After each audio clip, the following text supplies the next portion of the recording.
ora koutou. Thank you for coming. Ko Sophie toku ingoa. So I'm a PhD student at the University of Otago, and Louise is actually a wahine who is on my PhD committee. So I have my supervisors, one of which is Steph, and then Louise is kind of the level above that. So I'm very happy to be here to hear Louise talk about her mahi in the brain research space and how that kind of crosses over with her Māori heritage and how she's trying to bring that more into her kaupapa and her mahi now. So take it away, Louise. Tēnā rā tātou, nau mai haere mai ki tēnei hui, tēnei kōrero e te wānei. So hello and welcome, it's really nice to see you, so many friends and many familiar faces, and even some students actually that are here today, and it's really lovely to see you, and maybe share a little bit about myself that you don't normally get to hear about. For today I'm going to actually start with a karakia, and I'd normally do the standing, but because of the mics I'm going to keep sitting.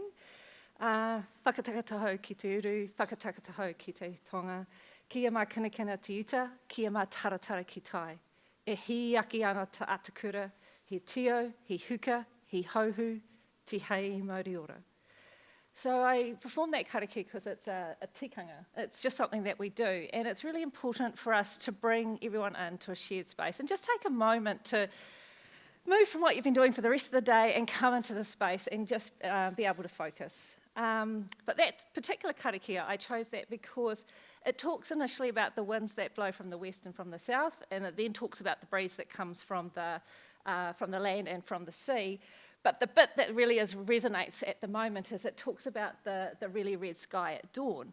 And so at the moment we're seeing these amazing sunrises, and that's partly because, of course, in the science world we know that the angle of the light's coming in and hitting the earth at the moment is quite different to, say, in the summer, and that creates that really red colour. But in addition to that, apparently there's ash from Tonga, from the Tonga volcanic eruption, and that's giving us that really enhanced redness as well. And the last line in that karakia talks about the frost and the start of a new day and how it brings promise that it's going to be a glorious day, and goodness knows, in the last couple of days we've definitely had those hard frosts, and we're definitely experiencing all that glorious weather that we have at Matariki. So the title that has been put out there for this session is Kia whakatōmori te haere whakamua. What it means is looking back as I move forward. And Sophie has already said, or it might have been Steph, that a couple of the prompts in today's session are Western ways best, and can a holistic health and wellbeing approach inform treating neurological diseases? So as I go through some of the things that I'll be sharing, hopefully those come out, and otherwise Sophie's been told she has to ask me right at the end again. So Matariki, this is being done at Matariki, and Matariki is a time for reflection, a time for us to stop and think about our tipuna, our ancestors, and also to think about those who have passed on in the last year, or even who have passed away much more a longer time ago, but actually have left a bit of a hole in your heart. So at this time of year, I'm very much thinking about my grandparents and my mother, and a sister as well. And it's a time for us to stop and to pause. It's a time for us to be traditionally thankful for the harvest that we get to have, if the seasons have been right, and a time for us to rest. And one of the important things is that our tupuna always knew that there are right times for everything. And so now is the right time for us to rest and reflect and make the most of this time. I also chose the title because in the last few years, maybe it's more like the last 5 years, I've really been reflecting a lot of going back to my childhood and the experiences that I had, in particular with my nana, my mother's mother, and that's where I get my whakapapa from. So it seemed like a really nice way to just stop and bring all of that together as we were thinking about things. So the fun thing about today is I'm going to start and give you a bit of a highlight, or a bit of, like what I do, and maybe a bit about how I do it. And then the rest of the session is up to you. What do you want to know? And I will share appropriately. But to start us off, ko waio, ko tainoi me te arawa na waka, ko Ngāti Maniapoto te iwi. No tamaki makaurau hau, ko Otapoti toku kaina anai nei. Ko ahorangi tohuna mo te tari kiko kiko o te whariwānanga o Otago. ko kai whakahaere mātua hau o kia iki kairangi ki te tai kaumātuatanga, ko Louise Parr-Brownlie tuku ingoa. So I will go through most of those bits as I tell you my roles. So first of all, a little bit about me, and in the Māori sense of the words, it's actually about my whakapapa, it's actually about my tīwheno. So I get my whakapapa from my maternal grandmother, so my mum's mum. She actually was born in Auckland, but we whakapapa back to Ngāti Maniapoto, which is the King Country, and also Te Arawa, which is Rotorua Lakes. And actually what happened on that side of the family, both of her parents, my great-grandparents, came up to Auckland and got married there, and since then most of us were born there for several generations, and many of us are still there, although many of my mum's cousins have also passed on as well. So for me, that is where I grew up, and I spent all my time there until I came down to university. So that was my mum. My dad actually is from the UK. He is from the Midlands, Nottinghamshire, very close to the great oak for Robin Hood, and he's very proud of that. And he came out in the early 60s, met mum, and obviously we kind of came along as well as a product of that. I came to Dunedin as a student. I've stayed here ever since. I married a Dunedin boy. He's a first-generation New Zealander. He's of Scots descent. And when people ask him where he's from, he says Dunedin. And they go, no, where are you from? And he goes, Dunedin. And that's because he's still got a Scots accent, because his parents have a really strong Scots accent, and he just had that. That's everyone he grew up around had that really strong accent. And we've spent most of our time since we've been married here. I did spend 4.5 years, or both we did, not me. We went away and spent 4.5 years in the States as a postdoc in the Washington, D.C. area. And I worked at the National Institutes of Health, which is the biggest biomedical research facility in the world. So it was really quite a privilege to go over there and experience something quite different. And actually, while I was over there, it became a couple of incidents happened that really cemented that when I came back, I really wanted to engage more with my whakapapa. So I'm an associate professor in the Department of Anatomy. I'm a neuroscientist. I'm also the director of 81 National Science Challenge, and you might hear a little bit during the conversations about what I do there and why I love that role as well. So I'm going to share a little bit of the highlights around my research and some of the aspects that in the more recent years, so I'm talking about the last maybe 8 years, didn't sit so well with me actually for a while. And what I've done to change that in order to align both my personal life, my whakapapa, and also my research work. So my formal training as a scientist is around Western science. I'm a biomedical scientist. I want to record single-cell units from the brain and understand how the brain works. But what I end up doing a lot of my time now is actually bridging the gap from Māori and Pākehā worlds, or Māori and Pākehā ways of being. And I am not a mātauranga specialist. I get the privilege of sitting at tables where I have tūhona there, the absolute deep thinkers, but I am not that, and yet I'm still able to have an impact. And that's something that has been something that brings me much joy, but it's something that I've actually had to realise that I have a unique space about what I can do and how I do it. So my Parkinson's disease research, it's recording single cells in the brain. I want to do that to understand how the brain controls movement. And I do that because we need to understand how the brain controls movement to know what might happen and underlie what changes when Parkinson's occurs. So Parkinson's disease being a disorder where people have difficulty initiating movement and their movements are much slower. And there are other symptoms, but I mostly focus my time and thoughts around that. And then once we understand these changes in the brain, one of the things that I'm always trying to do is go, well, yeah, if that's what happens and that's what changes, is there a novel way of treating the disease? Can we make life better for people living with Parkinson's disease? And for the last probably almost 10 years, one of the things I've been working on, and my research team has been working on, is optogenetic stimulation. So it's a very new technology. It's a technology where we have to use a viral vector to actually get some genes into cells, the cells that we want to control. And then we are able to put a probe in the brain, flash light, and we can change the activity and we can hopefully recover function. And I do that with actually Steph. So Steph's a collaborator on that. As we've been doing that, we've been looking at should we stimulate in different places in the brain to recover function, and we've been stimulating in a unique place, and things are working really well in that context. We also stimulate using different patterns. So if this is the way the brain normally codes information, and that's what changes with Parkinson's disease, well, if we can put in that normal activity back, using these flashes of light, are we able to recover function? And the answer to that is also yes. Alongside that, more recently, I've been working with some bioengineers, and they were already developing up the technology. They needed someone to test it, and so it came to my team. And one of the things about the reasons why that was important for me is because if we're going to translate optogenetic stimulation to patients, we actually have to have an implantable device, and there wasn't one at that stage.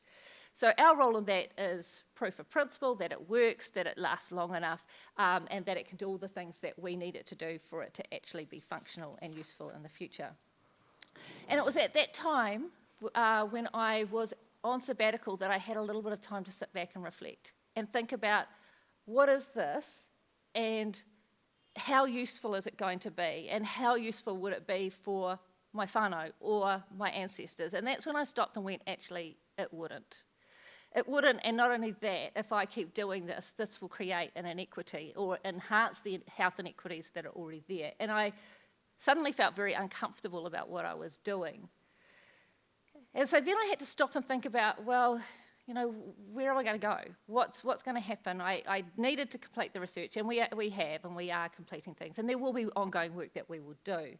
But it did make me stop and think about, well, what else could I do? What else am I doing that helps sort of even that out for me, make things so that I feel more comfortable about what I do with my career.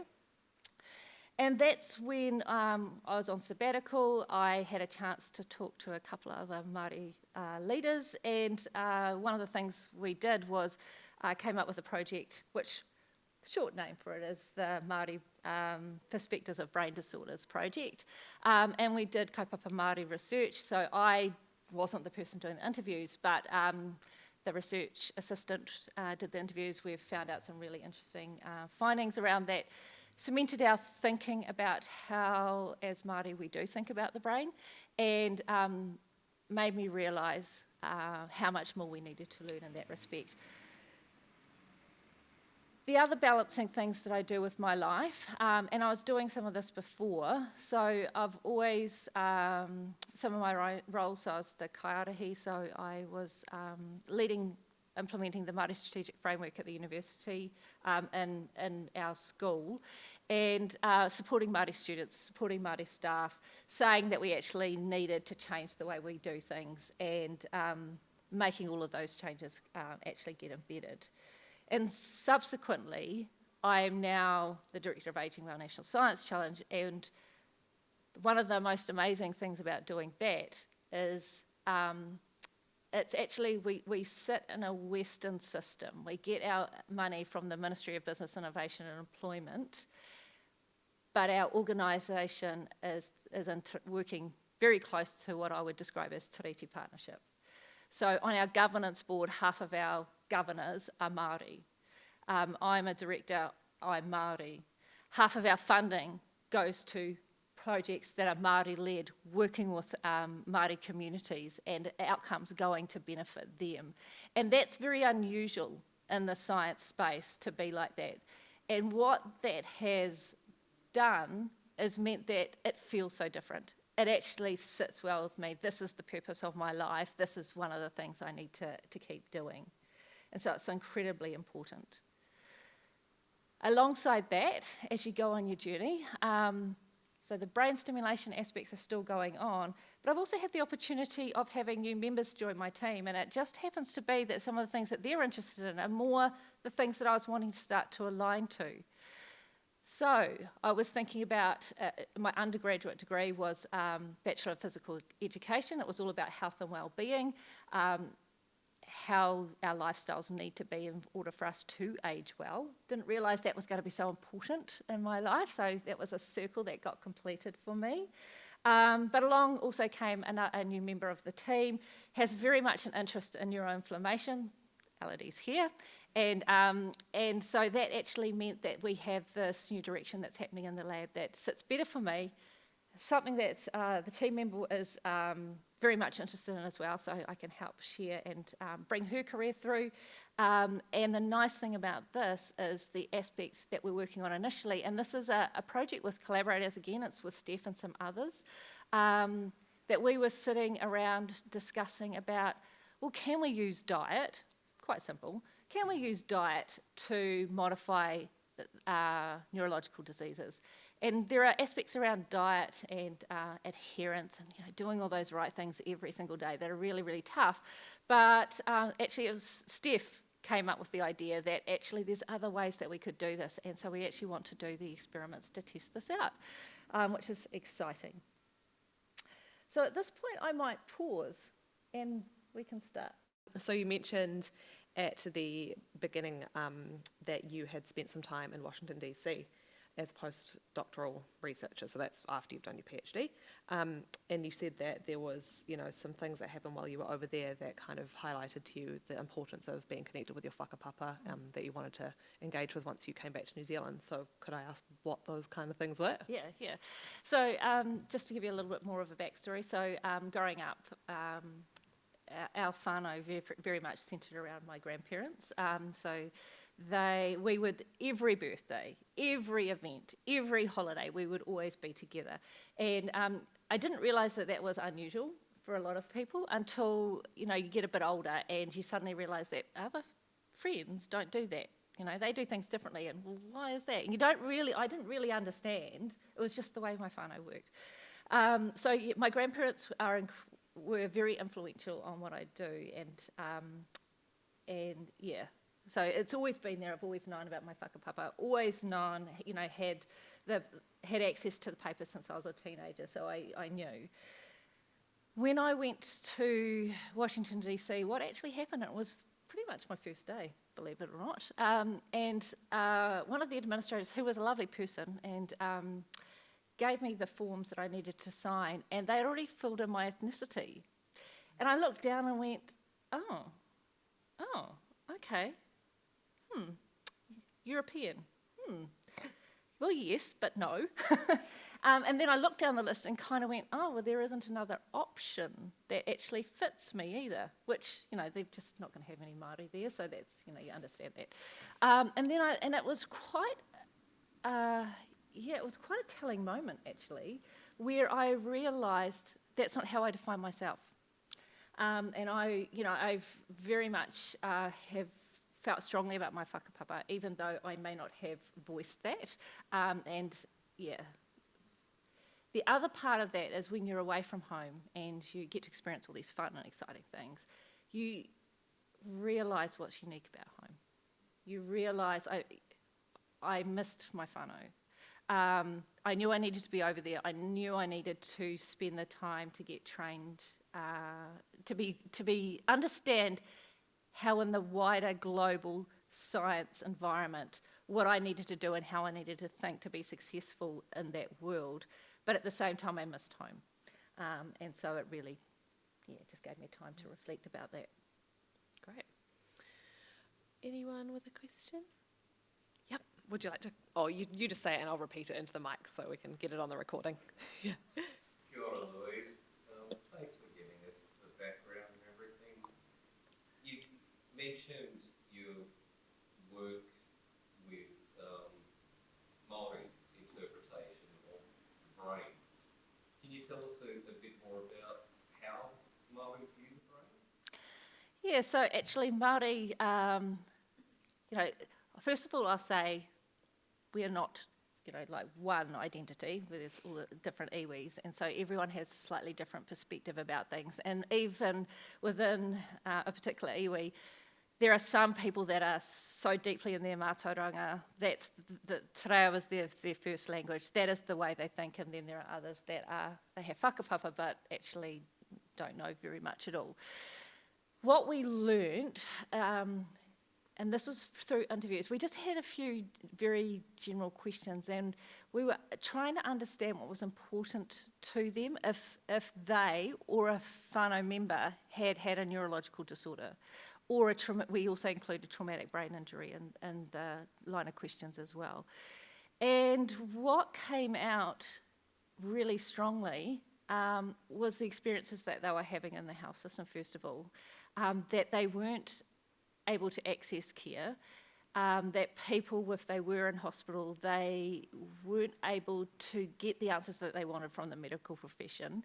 And if someone was going in for surgery and they wanted to do karakia, there was no space or time for them to do that. And to be able to force the medical system to just stop for 5 minutes to do that was really difficult. You know, it's a stressful time.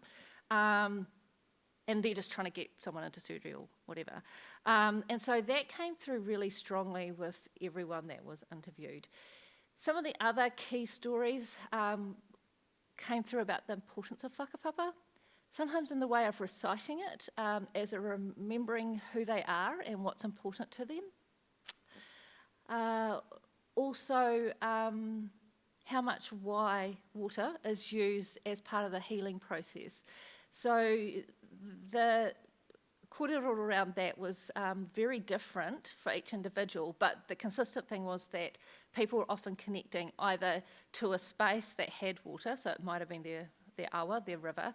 It might have even just been as simple as one of the ways that I get to relax or decompress a little bit, is actually just to have a bath. But why the water was actually something that was really consistent throughout. So yeah, there was some really interesting kōrero, and we're in the process of writing that up at the moment.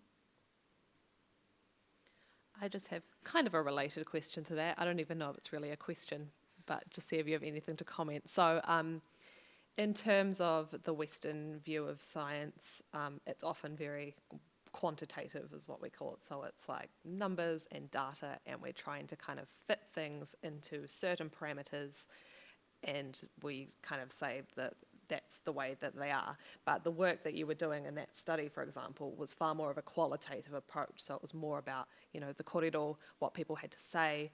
You can't fit that into some numbers or into some, like, even phrases is difficult. Yeah, it's difficult to get like themes and phrases out of that kind of work. Like, I know, coming from a psychological background, how much effort that takes to do that kind of research. So do you just, I don't know, do you have any thoughts about how, I guess, quantitative researchers, I don't know, could branch more into the qualitative, like the need for this kind of qualitative research, especially when it comes to Māori?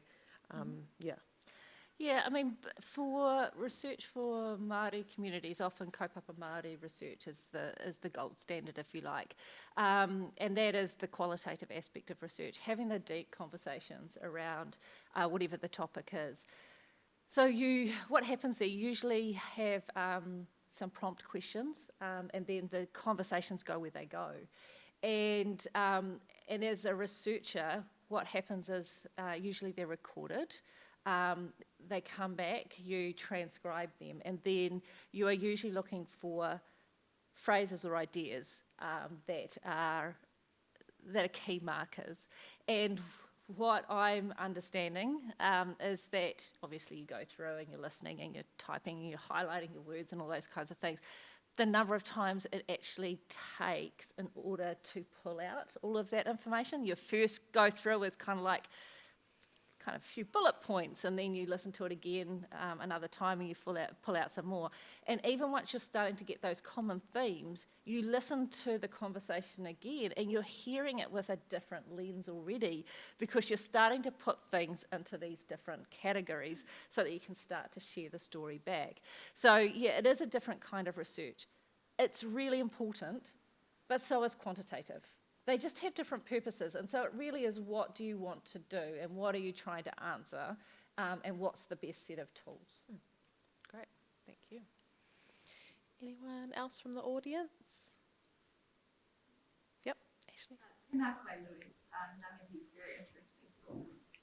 I'm quite interested in what you said about the medical technology to treat Parkinson's and how you sort of had a, I don't want to say crisis, but you really had to think about the purpose of that.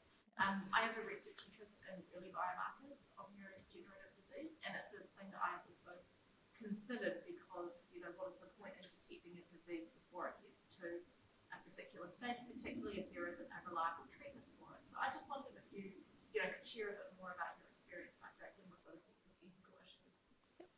Do you want to? Yeah. So to summarise that, it's you had a sort of ethical crisis when you were considering your research, developing the Parkinson's disease implant treatment, and kind of just kōrero around what that involved for you, I guess. Yep. And there was also the biomarkers bit, so pull me back to that if I don't kind of answer it. So what I realised when I had a chance on sabbatical to stop and think was that the technology is really cool and there is a purpose, but you're putting a vector into someone's brain, you're putting in a foreign device into someone's, or parts of it into the brain and parts of it into other parts of the body. And generally, as Māori, we don't want that. So we don't want foreign things in our body, we don't want to have our genes altered, we just don't. And so if I'm doing that and developing up a treatment, then actually what I said before was I might actually be making an inequity worse. So some of the things that I've been doing, apart from I didn't want to just stop the research, but there are other ways to share the story and there are other ways to advocate. So 3 years ago, before COVID hit, I had the opportunity of doing a Royal Society talk, parliamentary series they have, and they invite 2 scientists a month. They do it probably over 10 months of the year, to go into Parliament and you give a talk about your research. And it has a particular focus. And my one was around medical devices. And so I was thinking very carefully about that talk and about how to frame it and what story I wanted to tell. And I did need to talk about the optogenetic stimulation because that's why they kind of invited me there. But I also realised it was a really important opportunity to get people to stop and think about, well, if they're developing up technologies, if the ministers who are there are looking at what they're going to buy in as a set of treatments or technologies, it's an opportunity to think a little bit differently. So the story I was telling was about deep brain stimulation. It was about the optogenetics that we've been working on. But I then said, hey, but this is going to create an inequity. And I'm aware of this other technology. And so the part of the story I was telling was around focused ultrasound. So it's a technology that's available overseas. Basically, it's a modified MRI scanner, and they scan the brain. You can treat Parkinson's by doing a lesion, and so traditionally that was done by surgery, going in, burning a little bit of a hole in a particular bit of the brain, and the person recovers. And actually, the outcome is pretty much the same as if you have deep brain stimulation, which is what optogenetics is going to be the future sort of generation of. So, if burning a hole in the brain is actually good, or if it can correct a neurological disorder, and if there's this other technology that can actually do that, but what's really cool about it is that the person goes in, they go in for day surgery, 1,000 tiny infrared beams get focused on that one bit of the brain. They can actually monitor the brain as this is happening, see the temperature go up to a particular temperature, and they need it to go up there for a certain period of time, but only like 15 or 20 seconds, and then they know that they've actually produced the lesion that they want. And the person's awake the whole time. There's no surgery. The person walks in at the beginning of the day, and in Australia they stay overnight. In the States they walk home at the end of the day. But what's really important from me, and I was able to start sharing with them, is actually this is really cost effective. It's like a modified scanner, 8 million. Each surgery for deep brain stimulation is around the ballpark of $100,000. They could put through so many people, and it wouldn't just be treating Parkinson's disease, they can do lesions in different parts of the brain for different conditions. But what was really important was it would address inequities. So if you're going to have a really invasive surgery, brain surgery, people that are older, people that have got chronic health conditions, anyone with a cardiovascular disease, anyone with a high risk of stroke, you're just not going to be offered some of these treatments. But suddenly now you do. And not only that, it's so much more appealing for Māori because no one's going in there, no one's actually doing anything, and not only that, when all of this has happened, you can have whānau beside you. You can actually be having all of this happening, and someone can be sitting there in the same room, actually holding your hand and performing karakia. But, and so, yeah, suddenly you realise there's different ways to treat people, and you can tell a different story, and it will actually have a different outcome, which is great. So that was part of that sort of background. Getting back to the biomarkers, and your statement was around possibly the ethics of working on a biomarker to predict when someone's going to get a disease when potentially there isn't a solution or something to solve it. I would still say that's a really good thing and that should still happen, because if we've got biomarkers, the earlier we know about something, eventually there will be some sort of treatment. And one of the things that Steph and I and some others are going to be working on is that we're using dietary elements, and if this is really successful at moderating inflammation in the brain, then actually it could be, if there's a biomarker that says, hey, you're at risk of, say, Alzheimer's, then suddenly they could have this dietary modification. And in fact, if it's the things that we're talking about, they are in our diet, we could just increase the levels of them, and it could be something that in the future we're advocating for everyone who's ageing. Yes, Amanda? I have a question about, you talked about the sort of the found your own space, and that you don't have to be the Māori expert. So I'd be interested in hearing a little bit about how you went about finding that space for yourself. So that's about Louise finding a space for herself in between her kind of Western side and her Mātauranga Māori sides of her research. I really think it just happened organically. I came back as a research fellow, and one of the first things I did was become the kai awhina for the department I was in at that time. So that's someone who supports Māori students. There's a network. As you come into that, you have meetings a few times a year. So suddenly I was around all these, actually the people that are in that network are of all ethnicities, but there are quite a number of Māori there as well. So suddenly I was connected in to a whole heap of people that I may not have met for quite some time otherwise. And so as I started doing that, started engaging, started thinking, started just reconsidering, really going back to my values and what was important to me, which is again going back to my grandmother in particular, my mum, then everything else has just flowed on.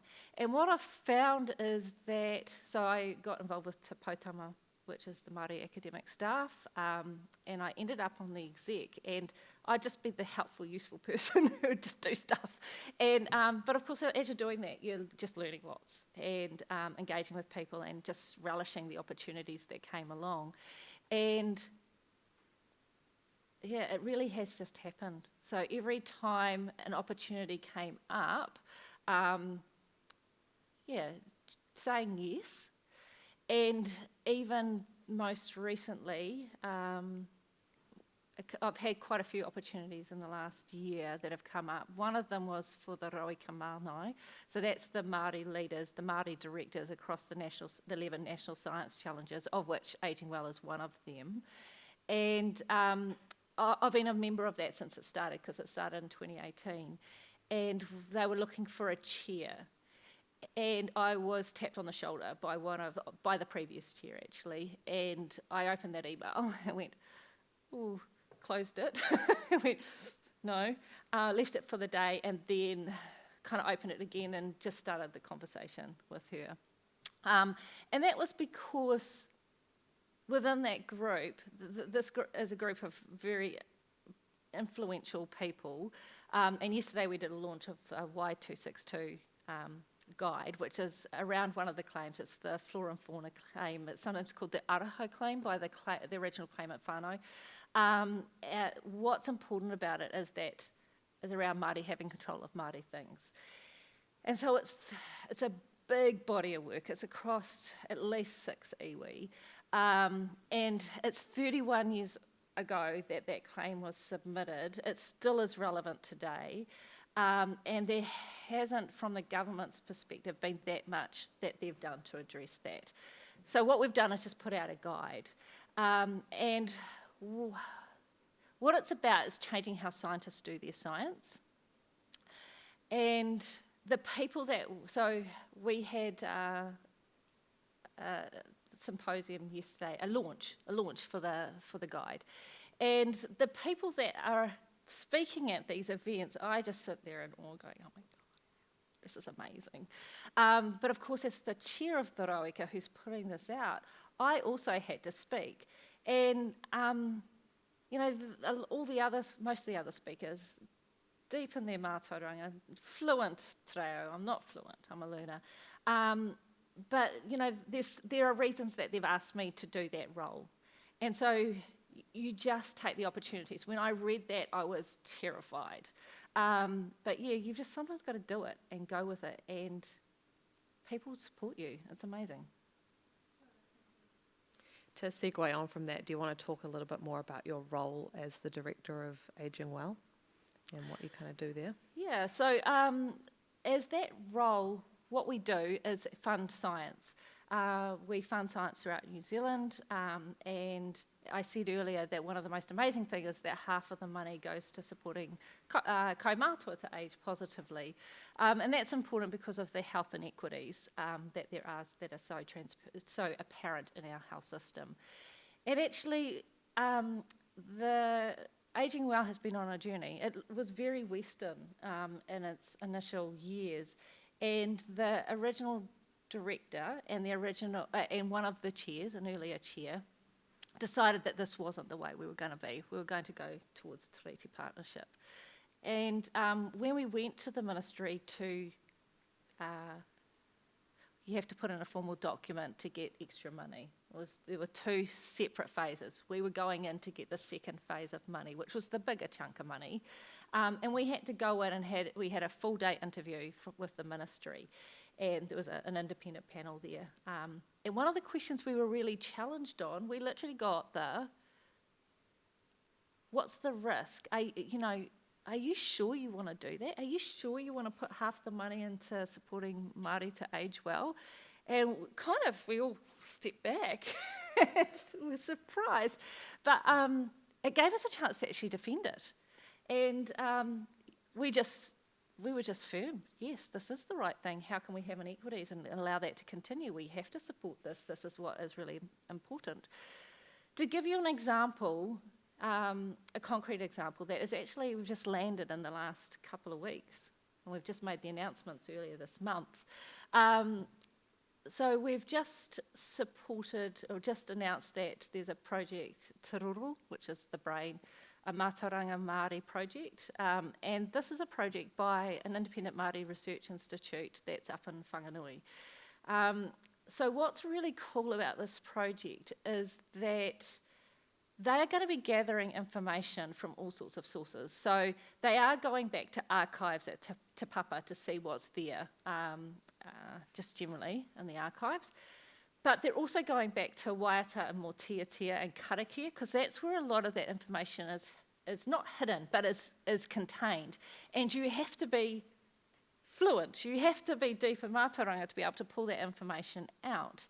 So they're going back to that, but they're also going back to carvings and having a look at the carvings, because one of the members of the team is a tohuna for kōrero, so a master carver. So they're going back and collecting all this knowledge from different ways, and they'll be working closely with whānau in Whanganui, in the area. They'll be capturing all the kōrero around that. They'll be disseminating information back to the whānau.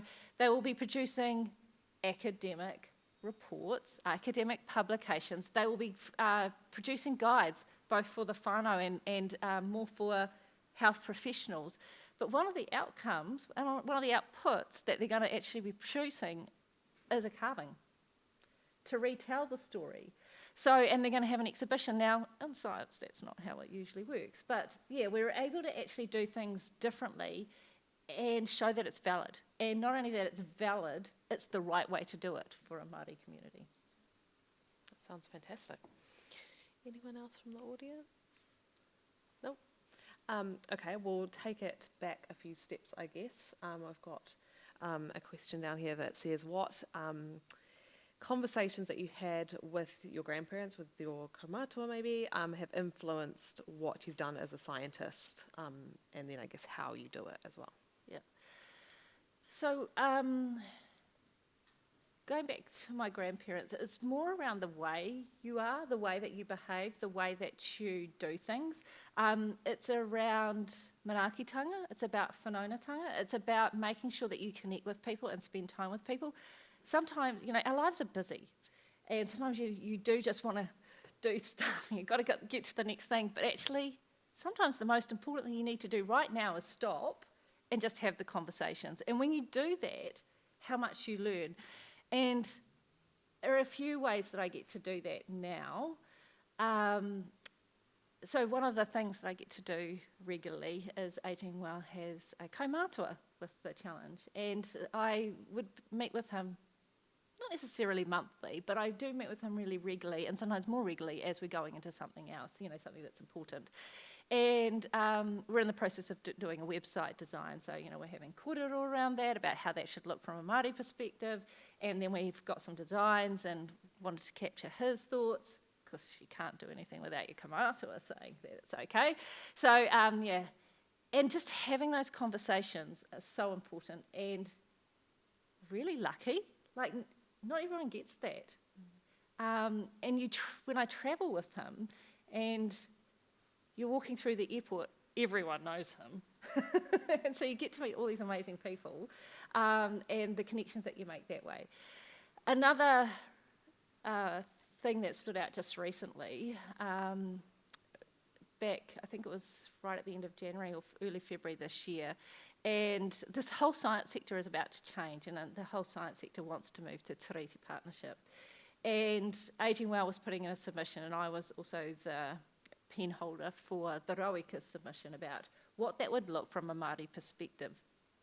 And one of the members of our governance group has worked within the science sector and was the Māori lead for one of the CRIs. And because he is part of Ageing Well, and because he knows this was happening, I rang him up and said, oh look, I'm coming to Wellington. Can I sit down with you? Maybe for an hour? Can we have a chat? Can I just hear about your experiences? So we did, and we met really early on the day, because I had a few other meetings lined up, and I had lots of time, which was wonderful, always the best way. And we sat down, and 2.5 hours later, I kind of went, oh my goodness, and he did the same thing. But we just had the most amazing conversation about his experience and what he thought the science sector needed to be. And he is a kaumātua, and he's done all sorts of diplomatic work and worked all around the world, and has works in ministries as the advisor or the kaumātua. And so I was just able to just go, okay, that's great, that's the direction I needed, and then put that in a document. And then he saw the document and was like, that's really cool, that's good. And so you actually get these opportunities that I never thought I would have. Yeah. Great. So to take it back, I guess, to the science side of things, did you have a particular experience with Parkinson's disease, with anyone that you knew, any whānau, or else why did you end up in this research area?